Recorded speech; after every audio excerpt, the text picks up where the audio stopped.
નમસ્કાર મિત્રો, આજે આપણે ધોરણ 10ના ગુજરાતી વિષયના પાઠ નંબર 3 શીલવંત સાધુને ના સ્વાધ્યાયનું સંપૂર્ણ સોલ્યુશન જોઈશું। તો શરૂ કરીએ આપણે પ્રશ્ન નંબર 1થી।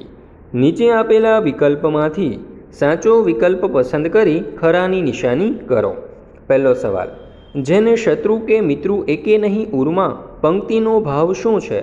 તો અહીં 4 વિકલ્પો આપેલા છે, તેમાંથી સાચો જવાબ આવશે વિકલ્પ સી, જીવનથી નિર્લેપ બનવાનો ભાવ। ત્યાર પછી બીજું, શીલવંત સાધુનો શબ્દાર્થ, તો જવાબ આવશે વિકલ્પ એ, ચારિત્રવાન। ત્યાર પછી જોઈએ પ્રશ્ન નંબર 2, નીચેના પ્રશ્નોના એક વાક્યમાં ઉત્તર આપો। પહેલો સવાલ, ભજનની અંતિમ પંક્તિમાં ગંગા સતી કોને ઉદ્દેશીને વાત કરી રહ્યા છે? ઉત્તર, ભજનની અંતિમ પંક્તિમાં ગંગા સતી પાનબાઈને ઉદ્દેશીને વાત કરી રહ્યા છે। બીજો સવાલ, શીલવંત સાધુના ચિત્તની વૃત્તિ કેવી હોય છે? ઉત્તર, શીલવંત સાધુના ચિત્તની વૃત્તિ નિર્મળ હોય છે। પ્રશ્ન નંબર 3, નીચેના પ્રશ્નોના 2-3 વાક્યમાં ઉત્તર આપો। પહેલો સવાલ, ગંગા સતી પાનબાઈને કેવી વ્યક્તિની સંગત કરવાનું કહે છે? ઉત્તર, જે સંતના મન, વચન અને વાણીમાં એકરૂપતા હોય, જે આઠે પહોર દિવ્યાનંદમાં રહેતો હોય અને જે પરમાત્માના ધ્યાનમાં લીન હોય, જેનું જીવન નિર્મોહી હોય અને ભજનમાં વ્યસ્ત રહેતો હોય, એવી વ્યક્તિને સંગત કરવાનું ગંગા સતી પાનબાઈને કહે છે।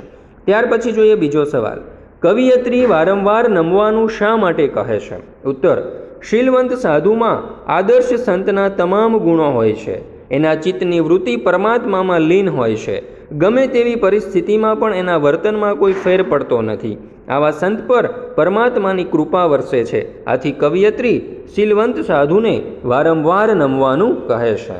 પ્રશ્ન નંબર 4, નીચેના વિકલ્પો એટલે કે નીચેના પ્રશ્નોના 7-8 લીટીમાં ઉત્તર લખો। પહેલો સવાલ, શીલવંત સાધુ તમે કોને કહેશો તે કાવ્યના આધારે જણાવો। ઉત્તર, શીલવંત સાધુને પદમાં ગંગા સતીએ પાનબાઈને ચારિત્રવાન સાધુને ઓળખી તેનો જ સંગ કરવાની સલાહ આપતા શીલવંત સાધુના લક્ષણો આ પ્રમાણે દર્શાવ્યા છે।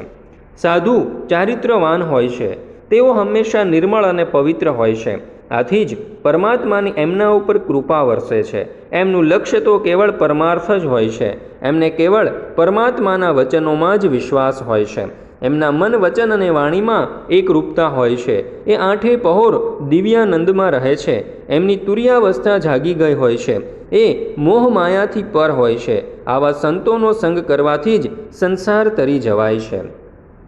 તો અહીં આપણે આ પાઠને પૂર્ણ કરીએ છીએ। આ પાઠ એટલે કે આ વિડીયો તમારા દોસ્તો, મિત્રો, ભાઈબંધો, સખીઓ, બહેનપણીઓ બધાને સેન્ડ કરજો, જેથી તેઓ પણ આ પાઠનો અભ્યાસ કરી શકે। અને હા, આ પાઠ આ ઉપરાંત આ સિવાયના બધા જ પાઠના લિંક જે છે તમને ડિસ્ક્રિપ્શન બોક્સમાં પણ આપેલી છે અને ઉપર આઈ બટનમાં પણ આપેલી છે, તો ત્યાંથી તમે ધોરણ 10ના ગુજરાતી વિષયના બધા જ પાઠના વિડીયો મેળવી શકશો।